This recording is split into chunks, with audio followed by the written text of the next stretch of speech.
नमस्कार मित्रांनो, तुम्हा सर्वांचं पुन्हा एकदा स्वागत आहे आपल्या YouTube चॅनलवर, ज्याचं नाव आहे लाईफ स्टडी सेंटर प्लस. तर आजच्या व्हिडिओमध्ये मित्रांनो आपण आपल्या स्पर्धा परीक्षा जसे की इयत्ता 8वी असू दे, 5वी असू दे किंवा सनसेवा असू दे, MPSC असू दे, पोलीस भरती असू दे किंवा कोणती स्पर्धा परीक्षा असू दे, ज्याच्यामध्ये हमखास विचारला प्रश्न तो टॉपिक म्हणजे वयवर टॉपिक. तर त्या वयवर टॉपिकवरची जे काही टॉपिक्स आहेत किंवा ज्या प्रकारचे गणित याच्यामध्ये विचारले जातात तर त्याच्या सॅम्पल्स आपण आज इथे बघणार. ठीक आहे मित्रांनो, तर आपण आपल्या टॉपिकला सुरुवात करूया. तर चला मित्रांनो, तर आपल्या टॉपिकला सुरुवात करण्याच्या अगोदर मी तुम्हाला एक ठराविक काही गोष्टी तुम्हाला सांगायच्या आहेत आपल्याला, तर त्या तुम्ही पहिल्यांदा बघून घ्या.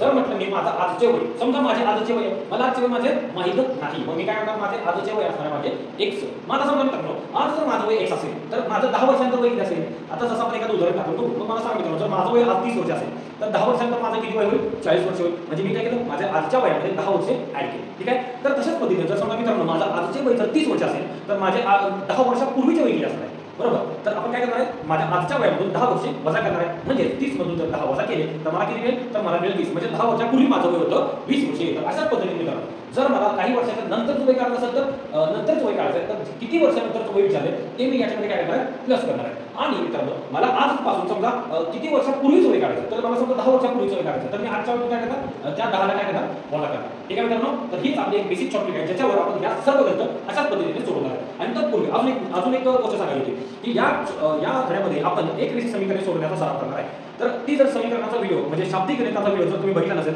तर त्याची लिंक मी या व्हिडिओच्या डिस्क्रिप्शनमध्ये देतो. पहिल्यांदा तुम्ही ती व्हिडिओ बघू घ्या आणि मग नंतर ही व्हिडिओ बघा. नाहीतर त्यावेळी तुम्हाला अशी जी आपण शाब्दिक एक रेषीय समीकरण बनवणार आहे ती जर सोडवली नाही तर या गणितावर तुम्हाला या टॉपिकवरची गणित जास्त करू शकणार नाही. ठीक आहे मित्रांनो, तर चला जास्त वेळ न घालवता आपण आपल्या टॉपिकला सुरुवात करूया. बघा पहिल्यांदा गणित काय म्हटलंय बघून घेऊया. काय म्हणते, वडिलांचे वय मुलाच्या वयाच्या 30 पट आहे. 18 वर्षानंतर वडिलांचे वय मुलाच्या वयाच्या 30 पट होईल तर वडिलांचे आजचे वय किती. आता बघा मित्रांनो इथे दोन जणांसाठी कंडिशन दिला, एक आहे वडील दुसरा आहे मुलगा. मग आपण ते तसे द्यायचे. तर पहिल्यांदा लिहिले वडील आणि त्याच्यानंतर लिहिला मुलगा. तर काय म्हटलंय, तर इथं पण आपलं म्हटलेलं आहे की आजचे वय आणि 18 वर्षानंतरचे वय. मग आपण काय करणार केवळ तयार करणार. पहिलं म्हणणार आपण आजचे वय आणि इथं म्हणणार 18 वर्षे नंतरचे वय. ठीक आहे मित्रांनो, तर बघा मग काय म्हणतात आपल्याला, तर वडिलांचे वय मुलाच्या वयाच्या 30 पट आहे. समजा जर मुलाच्या वय जर आज x मानलं तर मुलाच्या वयाच्या 30 पट वडिलांचे वय म्हणजे याला गुणायचं 30 न म्हणजे किती हे 30x येईल. म्हणजे काय मुलाचे वय मला आजचे माहिती होते ते मी माहिती x आणि हे जर x असेल तर याचा 30 पट पट म्हणजे काय गुणिले 30 म्हणजे गुणिले 30 येणार म्हणजे 30x येणार. ठीक आहे, मग आता मला सांगा मित्रांनो जर याचा आज वय 30x असेल याचं जर आज वय x असेल तर 18 वर्षानंतर म्हणजे पुढे जायचं आपल्याला. जर पुढे जायचं असेल तर 18 यामध्ये ऍड करावं लागेल. म्हणजे हे काय होईल 30x अधिक 18 हे काय होईल x अधिक 18 म्हणजे हे झाले दोघांचे 18 वर्षानंतरचे वय. आता काय म्हटलंय मग आता कंडिशन बघू ती कंडिशन तर टाकायची. काय होते 18 वर्षानंतर वडिलांचे वय मुलाच्या वयाच्या तिप्पट होईल. हे जे मुलाचे वय आहे या वयाच्या तिप्पट यांचं वय म्हणजे काय हे जे वडिलांचे वय आहे काय वडिलांचे वय 30x अधिक 18 हे जे वय आहे ते मुलाच्या वयाच्या तिप्पट आहे. म्हणजे तिप्पट म्हणजे गुणिले 3 कोणाला या 18 वर्षानंतरच्या वयाला x अधिक 18. आता याला सोडवलं की आपल्याला आपलं x उत्तर मिळतं. बघा मित्रांनो इथे काय झालं 30x अधिक 18 बरोबर या 3x ला गुणलं 3x आलं अधिक इथं अधिक इथं अधिक 3 18 गुणलं 18 चा 12 8 का 54 इथं आलं 54. बघा आता 3x या 3x ला इकडं म्हणजे 30x आहे असं हे 3 आता अधिक इकडं काय होईल वजा 3x होईल आणि इथं 54 आहे असंच राहील. आणि हे 18 प्लस मध्ये तिकडे गेले म्हणजे इथं आले वजा 18 18 मध्ये 54 मधून 18 गेले 36 आणि इकडे काय झालं 27x. आता बघा काय होतं इथं तर 27x बरोबर इथं आलं आपलं 36 म्हणजे x किती आलं 36 भागिले 27. पहिला दोघांना कॉमन झालं बाहेर कोणती संख्या आहे 9 आहे 9 × 36 9 × 27 म्हणजे x मिळाला पुन्हा 4/3. तर x काय आहे तर x हे मुलाचे आजचे वय आहे. पण आपल्याला काय विचारले तर वडिलांचे वय किती, वडिलांचे आजचे वय किती आहे 30x आहे. म्हणजे काय x ला 30 न गुणलेला आहे म्हणजे याला आपण पण याला 30 न गुणायचं. इथे बघा 4/3 आहे याला आपण 30 न गुणलं मग 3 3 3 30 आणि 40 म्हणजे वडिलांचे आजचे वय किती आले तर वडिलांचे आजचे वय आले 40 वर्षे. ठीक आहे मित्रांनो, तर बघा मित्रांनो आपल्याला हे अशा पद्धतीने ही गणित सोडवायची आहेत. आता तुम्हाला ही आवड आहे तर अवघड अजिबात नाही होतं. जर तुम्हाला ह्या कंडिशन्स मांडता आल्या तसेच ही जर अशा पद्धतीने एक रेषीय समीकरणे सोडवत आली तर ही गणिते खूप सोपी आहे. ठीक आहे, चला मग या हे समजण्यासाठी तुम्ही आपला मागील व्हिडिओ मागाशीच मी सांगितल्याप्रमाणे नक्की बघून घ्या. त्याची लिंक या व्हिडिओच्या डिस्क्रिप्शनमध्ये ते तुम्ही बघा. पुढच्या घंट्यामध्ये काय म्हणते बघा काय राम आणि श्याम यांचे एकत्रित वय. आता एकत्रित वय म्हणजे काय तर त्या दोघांच्या वयाची किती बेरीज आपण तो करू. काय म्हणते राम आणि श्याम यांचे एकत्रित वय आपण याचे राम अधिक श्याम म्हणजे राम आणि श्याम यांचे एकत्रित वय जे आहे ते काय आहे तर ते आहे श्याम आणि मोहन यांच्या म्हणजे हे एक वय आहे कोणाच्या श्याम आणि मोहन यांच्या वयांच्या एकत्रित वयापेक्षा काय म्हटलं 10 वर्षांनी जास्त आहे. जास्त म्हणजे इथे काय करायचं अधिक 10 करायचं आहे. समजा मित्रांनो कारण हे दोघांची बेरीज 10 वर्ष जास्त येते म्हणजे ते 10 वर्ष यांच्यामध्ये ऍड होणार आहे. आता बघा या शब्दाला हे शब्द राहिले का राम बरोबर मोहन अधिक 10 अशा पद्धतीने समीकरण आपल्याला मिळालेलं आहे. तर पण काय म्हणते तर मोहन हा रामपेक्षा किती वर्षांनी लहान किंवा मोठा असेल. बघा मित्रांनो काय म्हणते मोहनचे जे वय आहे त्या मोहनच्या वयामध्ये जर आपण 10 वर्ष ऍड केले तर आपल्याला राम मिळतो. म्हणजे मोहन 10 वर्षांनी रामपेक्षा लहान आहे. काय मोहन लहान आहे किती वर्षांनी? तर 10 वर्षांनी लहान आहे. समजलं मित्रांनो? तर हे गणित आपल्याला अशा पद्धतीने सोडवायचं होतं. चला आता आपण याचा पुढचा गणित बघा. पुढच्या गणितामध्ये काय म्हटलंय? पुढच्या गणितामध्ये असं म्हटलंय की 4 वर्षापूर्वी कौशलचे वय कुंतलच्या वयाच्या निम्मे होते. आजपासून 4 वर्षानंतर त्यांच्या वयाचे गुणोत्तर 3:4 असेल तर कुंतलचे आजचे वय किती? आता बघा मित्रांनो आपले तर 2 जण दिलेले आहे. कोण? कौशल दिलेला आहे आणि कुंतल एक दिलेला आहे. मानलं बघा हे 4 वर्षापूर्वी दिलेलं आहे आणि 4 वर्षानंतर दिलेलं आहे. मग आपण काय करणार? इथं लिहिणार आपण आजचे वय, इथं लिहिणार आपण 4 वर्षापूर्वीचे वय आणि इथं लिहिणार आपण 4 वर्षानंतरचे वय. आता हे झाले आपले 4 त्याचे 3 बॉक्स. आता ते कोणाकोणासाठी? कौशल आणि कुंतलसाठी. म्हणजे पहिल्या येणार आहे कौशल आणि इकडे येणार आहे कुंतल. मग आता आपण कंडिशन मांडू. काय म्हणते बघा 4 वर्षापूर्वी म्हणजे इथं म्हणजे काय म्हणते? तर कौशलचे वय, कौशल कोण आहे? हा कौशल. याचे वय काय? कुंतलच्या निम्मे होते. म्हणजे कुंतलचे जर x मानलं तर कौशल किती झाले? याच्या निम्म म्हणजे x भागिले 2 आलं. म्हणजेच काय झालं? जर हा 10 वर्षाचा असेल तर याच्या निम्म हा असेल म्हणजे 5 वर्षाचा असेल. समजलं का मित्रांनो? तर अशा पद्धतीने ही कंडिशन आली आहे. आता 4 वर्षापूर्वी आज किती असेल तर 4 वर्षावरून आज आलेलं आहे. याच्यामध्ये 4 मिसळायचं म्हणजे काय? x अधिक 2 x भागिले 2 अधिक 4 याच्यामध्ये पण 4 मिसळणार x अधिक 4. आता परत इथून पुढे परत 4 वर्ष जायचं म्हणजे परत 4 वर्ष ऍड होणार म्हणजे काय? x भागिले 2 अधिक 4 हे होतं. त्याच्यामध्ये परत अधिक 4 येणार आहे आणि याच्यामध्ये पण x अधिक 4 हे होतं. त्याच्यामध्ये परत x ला 4 येणार आहे. म्हणजे फायनली किती होईल? x भागिले 2 अधिक 8 हे येणार आहे x अधिक 8. म्हणजे हे झाले 4 वर्षानंतरचे वय. कोणाचे? कौशलचे आणि कुंतलचे. मग आता काय म्हणते? तर 4 वर्षानंतर म्हणजे इथं त्यांच्या वयाचे गुणोत्तर दिलेलं आहे आपल्याला. बघा काय म्हणते? कौशलचे आणि कुंतलचे गुणोत्तर दिलेलं आहे. म्हणजे काय? कौशल भागिले कुंतल बरोबर किती दिलं आपल्याला? तर ह्याच्या वय काय आहे? x भागिले 2 अधिक 8 आणि भागिले कोण आहे? x अधिक 8. यांचे वयाचे गुणोत्तर किती आहे? 3:4 आहे. मग काय करायचं मित्रांनो? परत आपल्याला तिरकस गुणाकार करायचा. त्याला सोडायचं मग x मिळाला उत्तर उरते. बघा 4 मिळाला म्हणायचं काय होणार? 4 गुणिले x भागिले 2 अधिक 8 बरोबर 3 गुणिले x अधिक 8. मग अशा पद्धतीने याला सोडतो. बघा काय होते? या 4 याला म्हणायचं याला पण म्हणायचं. काय होतं? हे इथं असं म्हणते काय? 4x अधिक 4 ला x ला गुणलं 40 आलं भागिले 2 आणि अधिक काय आलं? 4 ला गुणलं 8 चं 32 आलं बरोबर. 3 ला x ला गुणलं 3x आलं. इथं अधिक काय? इथं अधिक 3 ला 8 ला गुणलं 24 आलं. बाबा आता वेगळे वेगळे 4 म्हणजे राहिलं 2x अधिक 32 बरोबर 3x अधिक 24. मग आता बघा मित्रांनो हे काय करणार? हे लहानचे 2x आहेत ते तिकडे येणार म्हणजे 3x मधून 2x वजा होणार. 3x वजा 2x आणि हे 24 अधिक काय तिकडे करणार वजा होणार म्हणजे 32 वजा 24. मग 3x मधून 2x गेलं x राहिलं आणि 32 मधून 24 गेलं किती होतं बघा मित्रांनो? तर याच्यामध्ये होते 8 वर्षे म्हणजे x किती मिळालं? तर x मिळालं 8. मग आपल्याला विचारलं काय? तर कुंतलचे आजचे वय किती? बघा कुंतलचे आजचे वय किती आहे? x अधिक 4. आजचे वय करायचं ना? कुंतलचे आजचे वय किती ते?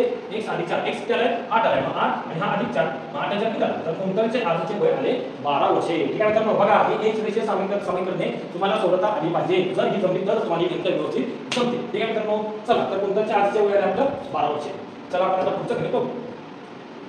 बघा पुढच्या गणितामध्ये काय म्हटलेलं आहे? a हा b च्या दुप्पट आहे आणि c च्या निम्पट आहे. म्हणजे काय?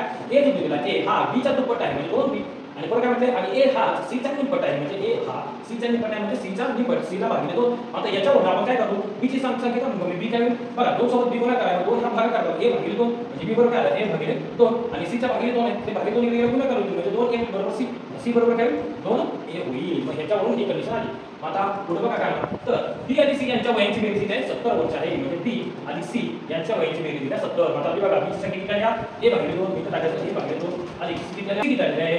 तर c आलेले आहे 2a बरोबर किती आलेले आहे? टोटल 70 आलेले आहे. मग आता याला आपण आता बघायचं इथं छेद समान करावा लागणार आहे म्हणजे तिरकस गुणाकार करायचा. 1 गुणिले 1 हे आलं अधिक 2 1 गुणिले 2 2 गुणिले 2 4 आलं आणि 1 आणि भागिले 2 गुणिले 1 2 आलं बरोबर काय आलं? 70 आलं. आता याला सोडू बघा हे 2 इथं भाग करायचं एक वेगळं गुणाकार होईल आणि हे 4a अधिक 1 5a होईल. मग 5a बरोबर 70 गुणिले 2 आणि 70 गुणिले 2 140 म्हणजे 5 गुणाकार करतात तिकडे गेलं काढून भागाकार म्हणजे काय? हे बरोबर 140 भागिले 5 आणि 5 गुणिले 10 आणि 5 48 म्हणजे हे किती मिळालं आपल्याला? 28 मिळालं. म्हणजे हे जे किती आलं मित्रांनो? 28 वर्ष आलेलं आहे. बघा जर तुम्हाला या एक रेषीय समीकरणे सोडवण्यावर जर तुमचा हात बसला तर तुम्हाला या टॉपिकची गणित एकदम पटापट सुटेल. पुढचं गणित काय म्हणते बघा इथं परत वडील आणि मुलावर आधारित गणिते दिलेली आहे. बघा काय गणित आहे ते? तर पहिल्या इथं म्हटलंय की वडील आणि मुलगा यांच्या आजच्या वयाची बेरीज 57 वर्षे आहे. मला तुम्ही मिळतं वडील अधिक मुलगा बरोबर किती आले? 57 वर्ष दिलेले आहे. मग पुढे काय म्हणते? 6 वर्षापूर्वी वडिलांचे वय मुलाच्या वयाच्या चौपट होते. मग आता आपण कॉलम तयार करणार. बघा काय होते इथं? पहिल्यांदा येणार वडील आणि परत येणार मुलगा आणि परत येणार 6 वर्षापूर्वी म्हणजे इथे लिहायचं आज आणि इथे लिहायचं या आजच्या 6 वर्षापूर्वी 6 वर्षापूर्वी. काय म्हणते बघा कंडिशन काय आहे? 6 वर्षापूर्वी वडिलांचे वय मुलाच्या वयाच्या चौपट होते. म्हणजे मुलाचे वय जर x म्हटलं तर याच्या 4 पट वय होते. म्हणजे हे काय झालं 4x झालं. मग आता मला सांगा मित्रांनो 6 वर्षापूर्वी एवढं होतं तर आज किती होईल तर ते 6 वर्षापासून आजपर्यंत 6 वर्षाला वाढेल ते म्हणजे तिथे काय 4x अधिक 6 तसंच तिथं पण काय x अधिक 6 होईल म्हणजे ते झालं आजचं हे झालं 6 वर्षापूर्वीचं. मग पुढे काय म्हटलं बघा तर 6 वर्षापूर्वी वडिलांचे वय मुलाच्या वयाच्या 4 पट होते. म्हणजे आपला असा डेटा मिळाला. मग काय म्हटलंय याच्या आजच्या वयाची बेरीज 57 आहे म्हणजे झाले आजचे वय आणि या आजच्या वयाची जर बेरीज केली तर आपल्याला 57 मिळेल. याच्या आपण बेरीज करू विचारे 4x अधिक 6 अधिक x अधिक 6 बरोबर किती 57 दिलेला आहे. 4x अधिक x 5x अधिक 6 आणि 6 12 आणि बरोबर दिला आपल्याला 57 हे 12 आणि काहीतरी गेलं वजा 5x बरोबर 57 वजा 12 57 वजा 12 आणि 45 आणि करायचे 5x बरोबर बघा x काढायचा 5 त्याला भागायचं x बरोबर 45 भागिले 5 5 आणि 5 5 म्हणजे 45 म्हणजे x बरोबर 9 मिळालेले आहे. मग मला विचारलं काय तर मुलाचे तेव्हाचे वय किती तेव्हा म्हणजे 6 वर्षापूर्वीचे वय तर 6 वर्षापूर्वीचे मुलाचे वय x होते म्हणजे मुलाचे वय जर x होते तर x बरोबर 9 आले म्हणजे तेव्हाचे मुलाचे वय किती आले 9 वर्ष आलेले आहे. ठीक आहे मित्रांनो तर चला हे अशा पद्धतीने सगळं सोडवायचं होतं. बघा मित्रांनो जर तुम्हाला याच्यातील कोणती गणित समजत नसेल तर व्हिडिओला परत एकदा रिपीट करा आणि त्याला 1 2 3 वेळा बघून घ्या म्हणजे तुम्हाला ते गणित प्रॉपर समजून जाईल. चला नेक्स्ट गणित बघू. बघा इथे काय म्हटलंय इथं जर आपल्याला सरासरी वरील गणित दिलेले आहे तर ती सरासरी वरील गणित सोडवण्याच्या अगोदर मी तुम्हाला सरासरीचं सूत्र सांगतो. बघा सरासरी म्हणजे काय असतो तर सरासरी म्हणजे काय दिलेल्या संख्यांची बेरीज दिलेल्या संख्यांची जी काही संख्या आहे त्यांची बेरीज करायची भागिले किती संख्यांची बेरीज केल्या त्या एकूण संख्या. आता मला सांगा मित्रांनो इथं दिलेली संख्या कोणती आहे का तर वडिलांचे मुलांचे वय आहे बरोबर आहे. मग इथं काय करायचं वडिलांचे मुलाच्या वयाची बेरीज होणार आणि एकूण संख्या किती एक वय एक वय वडिलांचे आणि दुसरे वय मुलाचे म्हणजे एकूण संख्या झाल्या 2 माहिती काय दिलेल्या संख्या म्हणजे काय एक आहे मुलाचे वय आणि दुसरा आहे वडिलांचे वय मुलगा अधिक वडील भागिले एकूण किती झाले एकूण 2 झाले म्हणजे भागिले किती झाले 2 झाले आणि याची सरासरी किती दिली याची सरासरी दिलेली आहे 35 म्हणजे इथे टाकायचं 35 मग बघा ते 2 भागिले इकडे आले इकडे काय गुणिले म्हणजे 35 गुणिले 2 बरोबर 70 आणि काय झालं मुलगा मुलाचे वय प्लस वडिलांचे वय मग मुलगा प्लस वडिलांचे वय टोटल किती होईल बेरीज 70 होईल. मग पुढे काय माहिती बघा तर पुढे आपल्याला दिले त्यांच्या वयाचे गुणोत्तर तर ते गुणोत्तर किती आहे मित्रांनो तर मुलगा आणि वडील यांच्या वयाचे गुणोत्तर किती आपल्याला 2:5 दिलेलं आहे. बघा मित्रांनो जर आपल्याला असं गुणोत्तर दिलं तर तुम्हाला एक सिंपल ट्रिक सांगतो काय करायचं या मुलाचे वय मुलाच्या वडिलांच्या वयाचे गुणोत्तर 2:5 दिले ना तर मुलाचे वय मानायचे 2x वडिलांचे वय मानायचे 5x म्हणजे अशा पद्धतीने हे उचलायचं इथं टाकायचं. मुलाचे वय किती आहे 2x आहे आणि वडिलांचे वय किती आहे 5x आहे 5 2 किती झाले 7x हे गुणे करायचं इथं काय 70 x किती निघेल बघा या 70 ला या 7 ला भागायचं मग किती होईल तर x बरोबर होईल 7 7 7 आहे 70 म्हणजे x मिळाला आपल्याला 10. तर विचारले काय मुलाचे वय किती बघा मुलाचे वय किती 2x आहे x किती निघाला 10 निघाला म्हणजे ह्याला गुणायचं 2 म्हणजे 10 गुणिले 2 होईल 20 वर्ष म्हणजे मुलाचे वय किती झाले तर मुलाचे वय झाले 20 वर्ष.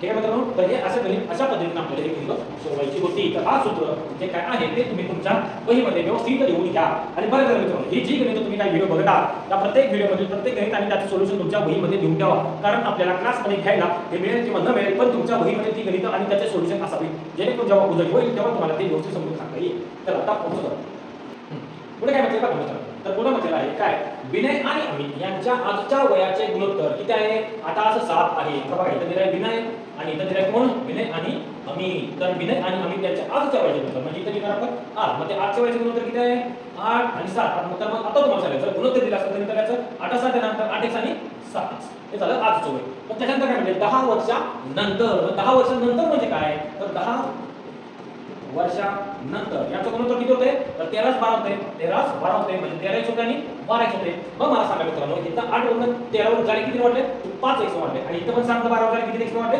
5x वाढले आहे. मग हे झालं गुणोत्तराचं वाढले संख्या 5x आणि वर्षामध्ये किती वाढल्या तर वर्षामध्ये वाढले 10 वर्षे म्हणजे गुणोत्तरात 5x वाढले बरोबर वर्षामध्ये किती वाढल्या 10 वर्षे वाढले. याच्यावर x निघाल x म्हणजे काय एक गुणोत्तर म्हणजे किती आलं हे 10 भागिले 2 आलं म्हणजे किती एक गुणोत्तर आलं आपलं 5 वर्षे.